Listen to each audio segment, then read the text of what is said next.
Hello everyone, how are you? In this short video we're going to talk about the spatial polar graphs. Number one, we have a vertical line such as x equal to a. If I replace x by r cosine theta, therefore your r, which is a function of theta, is a over cosine theta. That represents a function and it is a vertical line.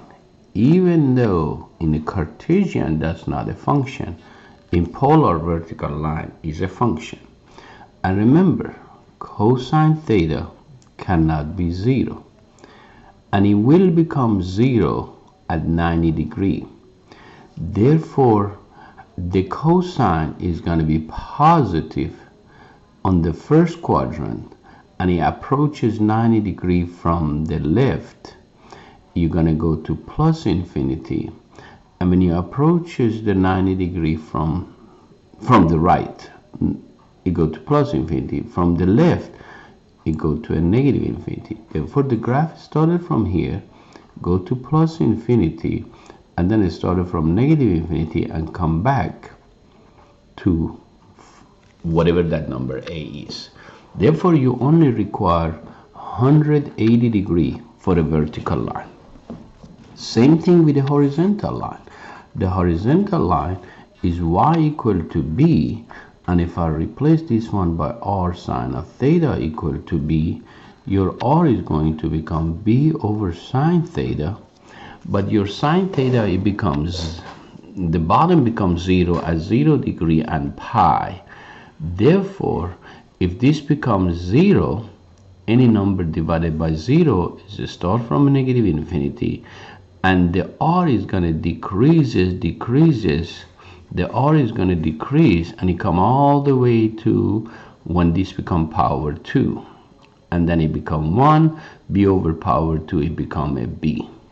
Then on the second quadrant the sign is positive, but the r is going to decrease because you are dividing by a proper fraction, and when it become a pi it goes to negative infinity, and it does require only from 0 to pi to graph.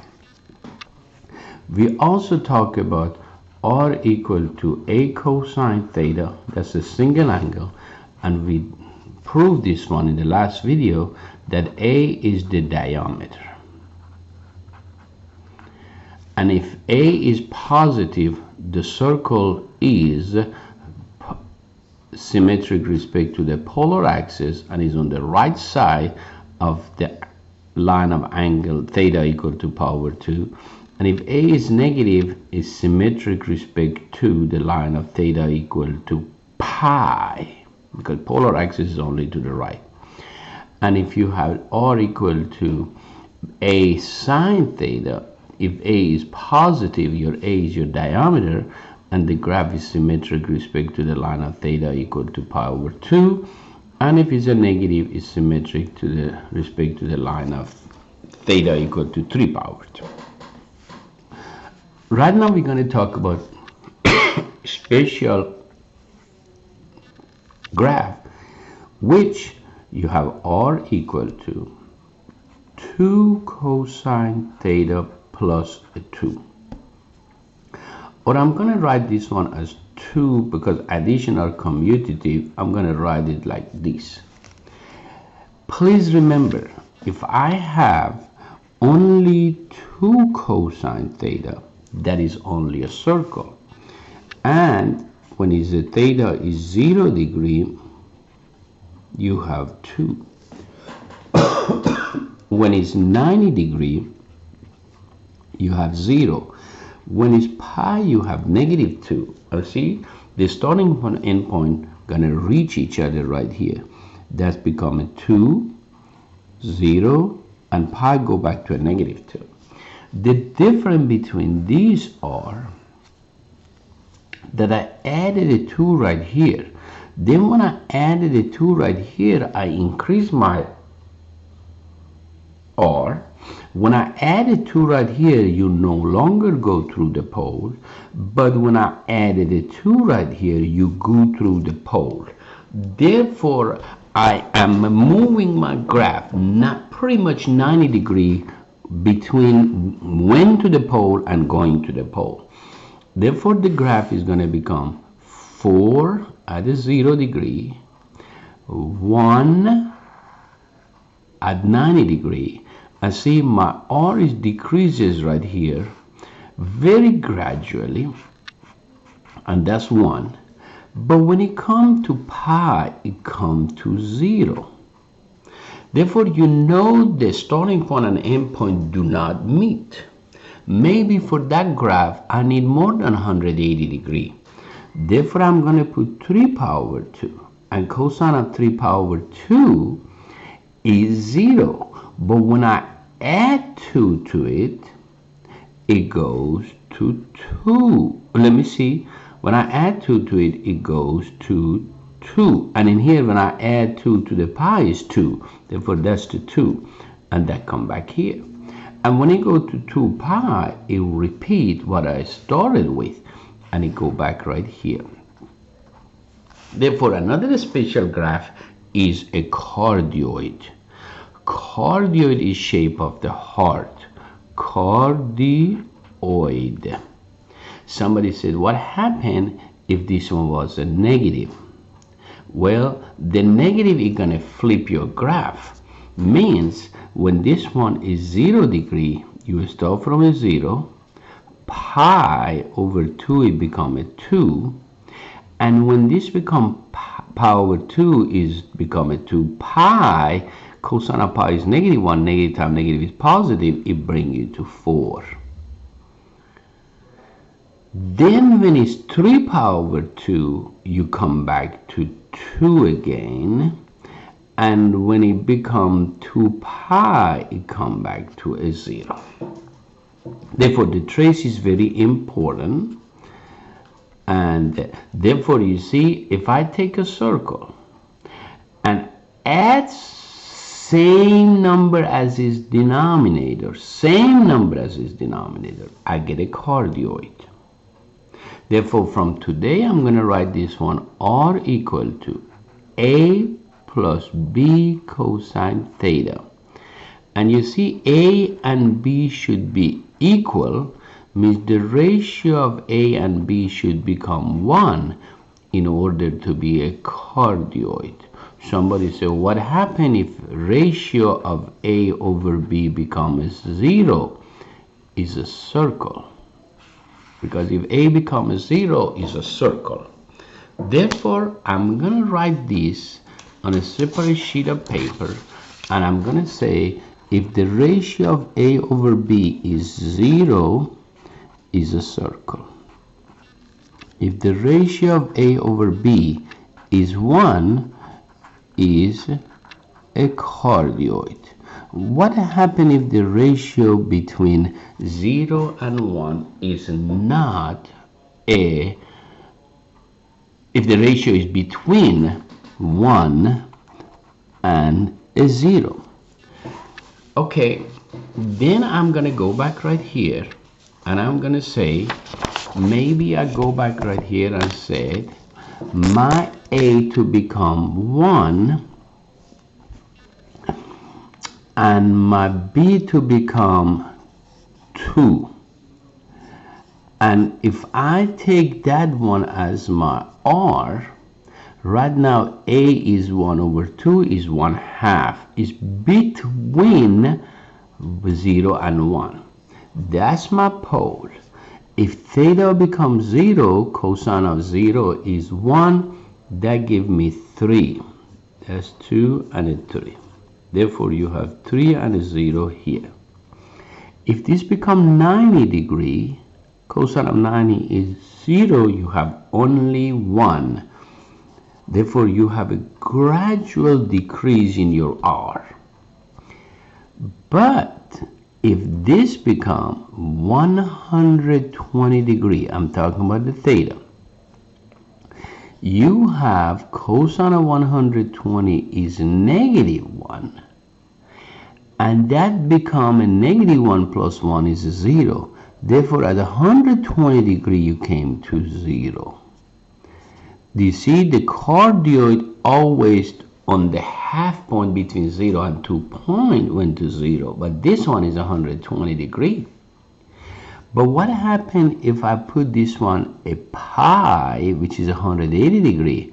Cosine of 180 degree is -1. Therefore, you have 1 plus 2 times a -1 is a -1. Then for pi, this continue to -1. Then you know r is 0 when the angle is 2 pi over 3. But what happens if that theta become 240?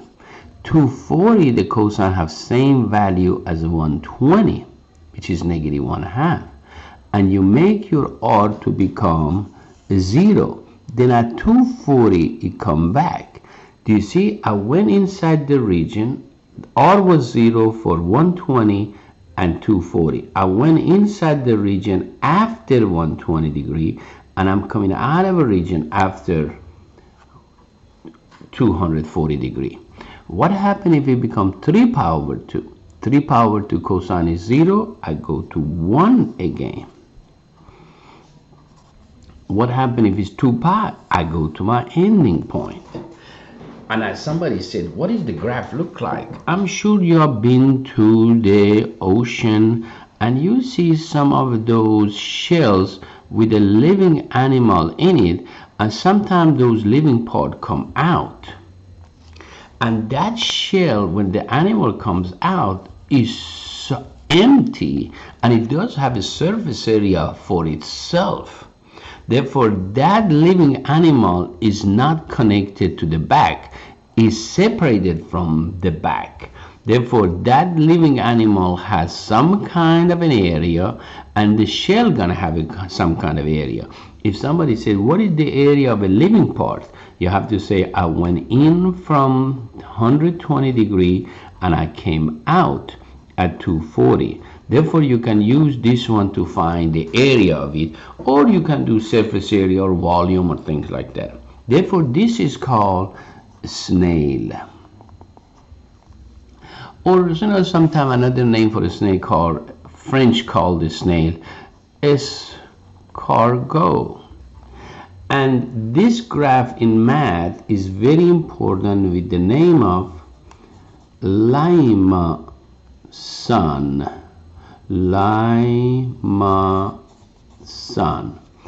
And this is called a limestone with an inner loop.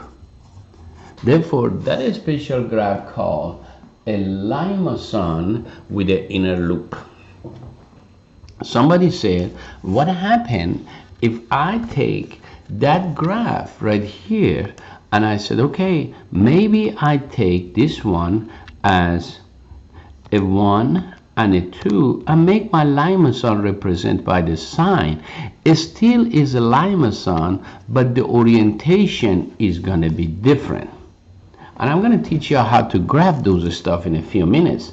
Therefore, I know if the graph is the ratio between here, this is called limestone with the inner loop. What happens if the ratio is between 2 and 1? Let's talk about that. Between 2 and 1. That means between 1 and 2, I need 1.5. Okay, therefore I'm going to make this one a 3 and I make this one a 2. Therefore, right now my A over B is less than a 2 and greater than a 1. But there is an issue here. I want to know if my graph passes through the pole. Remember, when these numbers were ratio was between 0 and 1, when I find my graph if it passes through the pole, I find that the cosine of angle is -1/2, and it passes through the pole at 2 pi over 3 and 4 pi over 3. That was two answers. But when the A and a B were the same, when the R became 0, unfortunately these numbers become the same and cosine theta become -1. Only go through the pole at once. In here, because your A is bigger and the 2 sine theta become -3, that causes for the sine that y become bigger than the r, and there is no angle that the value of a sine become to the left of -1 or to the right. It's always between -1 and 1. Therefore, this graph does not pass through the pole at all. Then if I want to graph this,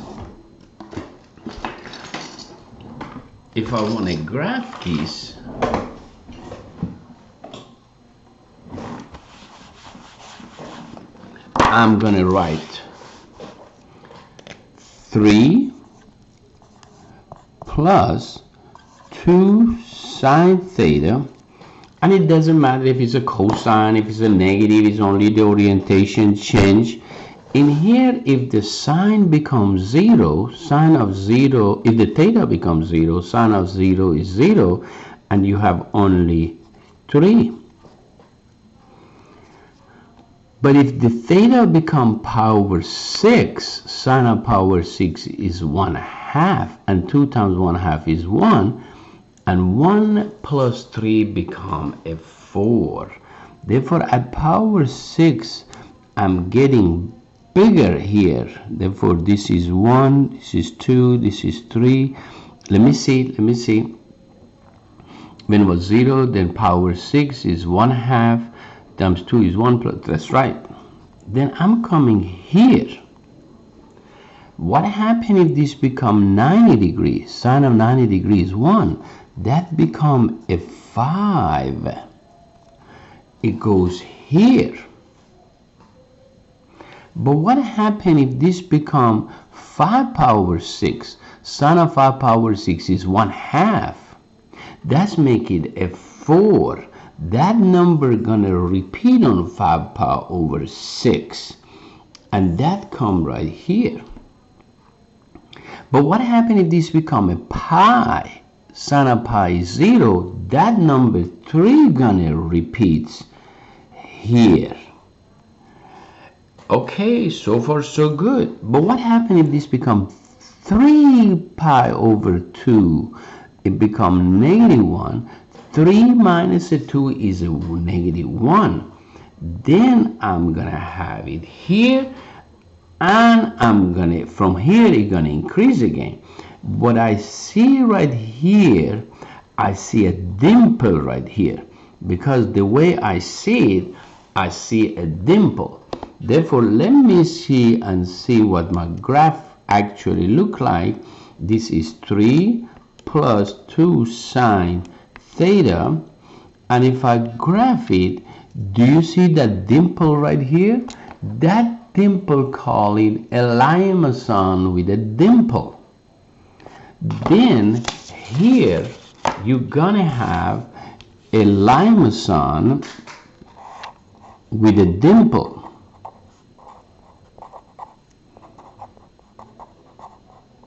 But what happens if A over B become greater than 2?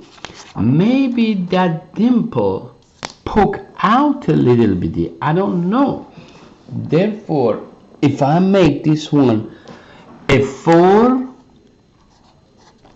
it's still, when I replace by R is 0, your A is 4 and a 2, therefore the value of a sine is way bigger than -1 and 1, either to the left of -1 or to the right. Therefore, it has no point the graph passes through the pole. But if it's 0, you have a 4. 1, 2, 3, and a 4. When it's 90 degree, let's say 30 degree. 30 degree is 1/2. Make it 1 and 4 is a 5. Therefore, 30 degree you're going to get a bit bigger. At 90 degree, you're going to get 6. Therefore, it's pretty much like that dimple so far. And the 5 power over 6, you're going to increase. And at pi, it go back to 4. But what happened? Look at this is 4. That's 4. But what happened if this is 3 power over 2? That's making -1. That make it a 2. Therefore, my graph come right here at the 2. Then it go back right. See, I no longer have a dimple. I have coming out something. And I call this one a frog eye, like it's poking out. Therefore, the graph, it is a limestone, but it's not concave in, because it's not cave in because I call it a dimple. I call this one convex, coming out. Therefore, if I have that graph and make this one just a 4, the dimple is no longer a dimple. See, that's cave coming out. Therefore, if I go and fix my zoom and say from -4 to 4 with a 0.5 and -4, maybe, let me see this one. See, that's coming out right here. And somebody said, what happened if I make this one a 5? It's same thing. Therefore, I can make this one a -10 to a 10 and make this one a -10 to a 10. And whenever I graph it, I see that it is poking out right here. But somebody said, what happened if I change this one to a 6? Same thing. But what happened if I change this one to a cosine? Same thing. It comes this way. What happened if I make this one a negative? Same thing, but it goes on the other side. Therefore, you have to know these all special type of a polar and say this one is a limestone with convex coming out. Therefore, you have to know the circle, inner loop, limestone inner loop, the cardioid, limestone with a dimple, and limestone with convex. How do we graph those? If you have r equal to 2 minus 2 cosine theta, that's a cardioid. The first thing you have to do, does my graph passes through the pole?